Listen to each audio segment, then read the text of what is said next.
We have a 15-year-old on pole position for Team BRM. Nick Rowe, he's a speedway racer. He's driven plenty of different kinds of cars, considering he's only about 17 years of age, so he would almost have to be the favourite here.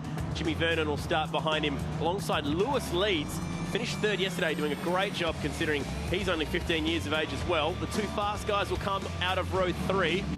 Amazing to think that not one of these drivers was born when this track opened its gates back in 1990. That shows you the youth out there right now, and how will the youth handle these conditions? Every driver has gone for the wet weather Hankook tyre. A green flag at the back. This will test them. Changeable conditions. Race 2, round 3. Cam's Jayco Formula 4 is up and about. Who's going to win that start line battle? Vernon this time was slow to jump. Randall went around him. Nick Rowe got a great start. He's going to be the clear leader. And what a start for Jordan Lloyd. He was going to go 3 right around the outside of turn 1. And he pulls in behind Lewis Leeds. Our pole sitter's fallen back to 5th on approach down towards turn 2. Look at that spray. We went on board with Vernon momentarily there, and that's what he's seeing. No wiper. So what you're seeing on the camera is what's occurring on the driver's visor. He's being very cautious around the outside there.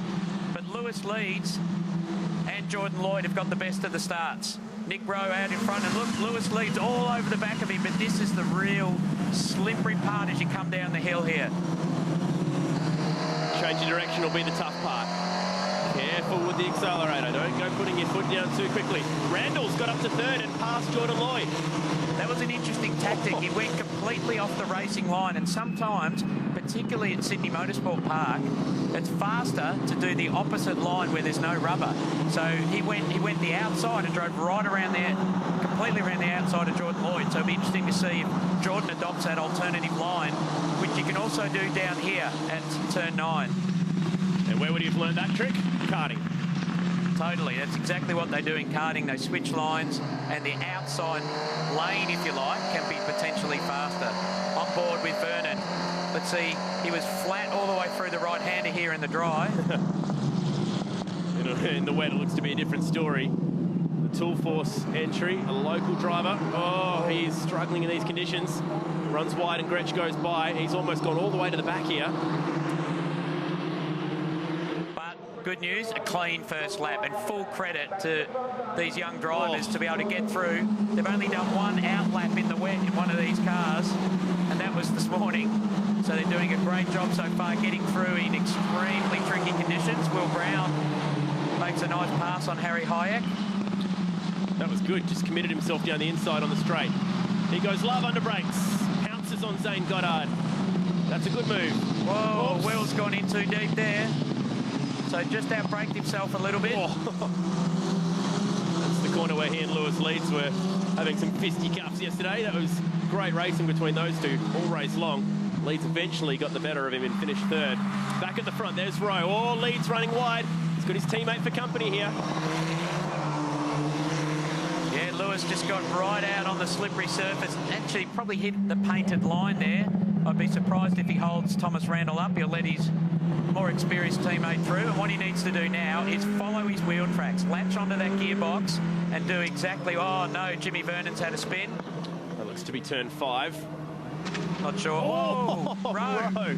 Completely speedway style. That sideways. Was extremely close to a lose. You even heard the car bottom out on the exit of that corner. There's no real curb there either. It's just pretty much grass and a little drop off at the exit.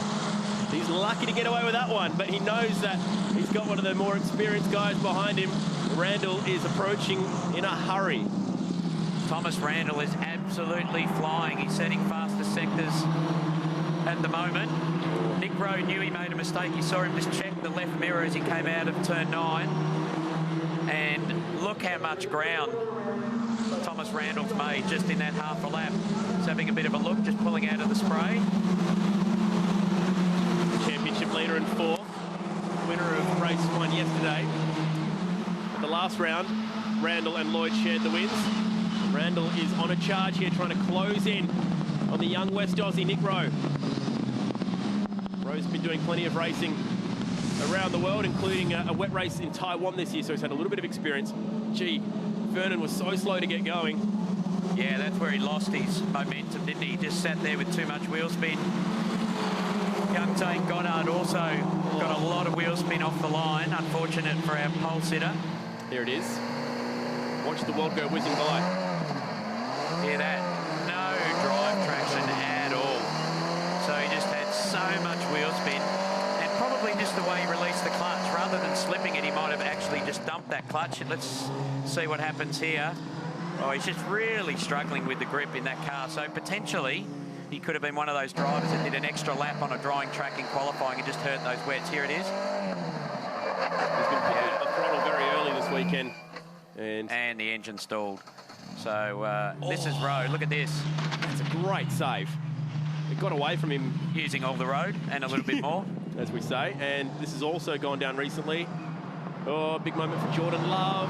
Same spot. Isn't it? Same spot as Jimmy good Vernon. catch on the clutch. Yep. So he's gone back to 10th, and Jimmy Vernon is down in last at the moment. I'm sure he'll chip away, make up some more ground. So back at the front, this time around, I think Nick Rose put his head down now. He said, now I've got to find a bit of time. So 43.95 versus a 44.06. So a tenth of a second between Nick Rowe and Thomas Randall that last lap. Lewis leads full throttle. That was brave. Oh, he just gets to the exit. Brave because he knew that he had the championship leader trying to sneak down the inside. This will be a bit of pressure, knowing that he's got Jordan Lloyd behind him. Oh, got a little bit crooked at the exit of 2, trying to feed the power back on through that tricky turn 3. They go over the tunnel, down the hill, and this is where the drifting was happening last night. That's why there's extra tyre marks down there. And rubber and water, not good bedfellows. Lloyd on the charge, wants the outside. That was close. Decided against going too wide round there. Back at the front, Nick Rose just jumped out a little bit further ahead of Thomas Randall. He's driving defensively now, Lewis leads. Now he'll know Lloyd's the man. And look at that, a lot of drive traction off the corner. And, bit of contact, he's pushed him wide. Good save by Lewis Leeds. Just bumped wheels there. Probably didn't quite need that extra bit of road. So good save by Lewis Leeds. Gathered that one back up nicely. Lloyd was very aggressive in the way that he was trying to take that line. And he has wrestled, quite literally, 3rd place away from Lewis Leeds. But Lewis on for a pretty good round result here. A 3rd and now on for a 4th. If he can stay there, hopefully he hasn't had much damage. Let's ride on board now with Lewis. Lloyd got almost a bit of a switch back there, got up the inside. Oh, well, you know, that was very close to climbing over his wheel, and that would have launched Lewis Leeds in the air. So I'd say potentially Jordan Lloyd didn't quite need that amount of road on the right-hand side, and Lewis was in his rights to stay there. He couldn't go any further to the right. So look, they'll probably have Carl Reindler, our driving standards advisor, might have a bit of a chat to them. Look, it was a harmless one in the end, but certainly could have been a lot worse. Lloyd's flying though. Look, he's really put the time, and he wanted to get by Lewis and start chasing down Randall as quickly as he could. But Nick Rowe, half a second faster than Randall the last time around, so he's really started to focus. Probably been told by his engineer on the radio, eyes forward. We know that he's going to be fast in the wet, as we talked about just before the race, and he's doing a great job there. No mistakes so far. When you watch a wet MotoGP race, the talk is always about those that have dirt track experience, motocross, and the Australians in particular have always been good riding motorcycles in the rain. Think about Christopher Mullen and how good he was. Ant West, another great rider in the rain. And the same rule could probably apply to car racing here. You've got a leader who's chopping up and setting the fastest laps at the moment, driving away from Tom Randall, even though he's 2 years younger. And what does he do? He drives on the dirt to try and get more experience. So it has to help you when you're in these kind of conditions.